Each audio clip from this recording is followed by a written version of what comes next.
நாங்க தமிழ்லங்க surprise delivery Colombo. Okay, அக்கான பேர் திலானி. என்ன இன்னைக்கு ஸ்பெஷல்? பர்த்டே. எத்தனையாவது?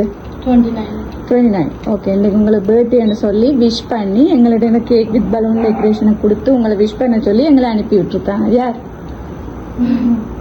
அக்கா அத்தானே. எங்க இருக்கிறாங்க? இல்ல, இங்க இருந்தா வந்திருக்கு. இங்க இருந்தா வந்திருக்கிறாங்க. யாரா இருக்கு? இங்க இருந்து தரத்துக்கு யாரும் இல்லையா? இல்லையா? ஒரு தரம் என்ன இப்படி சொல்லிட்டீங்க? இங்க இருந்து தரத்துக்கு ஆகல இல்லையா? ஆனா இங்க இருந்தா தந்திருக்கிறாங்க. யார் இங்க இருந்தா யார் தந்திருப்பா? ஹஸ்பண்ட். ஏன் அப்ப அவரை முதல் சொல்லல? ஏன்னா அவர் தந்திருக்க மாட்டாருன்னு நினைச்சிட்டீங்களோ? என்ன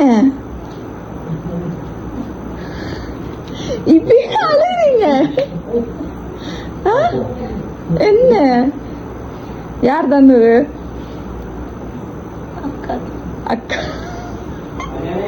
அப்பயே அழுகுறீங்க. அது சொல்லுங்க. இல்ல, அக்காவை மத்தானும் தெரியலையா? உண்மையா அக்காவை மத்தானும் தெரியல. என்ன அழுதா நான் இப்படி கதைக்கிறது? அழக்கூடாது.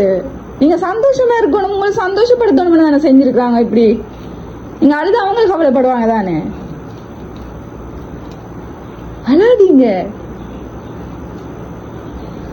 சரி, உங்க அக்காவும் அத்தானும் தான் இன்னைக்கு உங்களுக்கு பர்த்டேன்னு சொல்லி விஷ் பண்ணி இதை கொடுத்து விட்டுருக்காங்க. உங்களை சந்தோஷப்படுத்தணும். இந்த தருணத்துல தாங்க இல்லைன்னாலும் இப்படி ஒரு கிஃப்டை தந்தாலும் தாங்களும் இருக்கிறவங்களோடன்றதை சொல்லணும்ன்றதுக்காக இதை தந்துருக்குறாங்க. இந்த செலிப்ரேஷனை செஞ்சிருக்கிறாங்க. ஓகே, என்ன சொல்லி போறீங்க? எதிர்பார்த்தீங்களா இப்படி வருமாண்டு? இப்படி யாராவது செஞ்சிருக்காங்களா? ஃபர்ஸ்ட்டுக்கு செஞ்சிருக்காங்க. யார் செஞ்சிருக்காங்க? ஹஸ்பண்ட் செஞ்சிருக்க. ஓகே, அப்ப இந்த முறை அக்காவும் அத்தானும் உங்களை நல்லா மிஸ் பண்ணினோமா.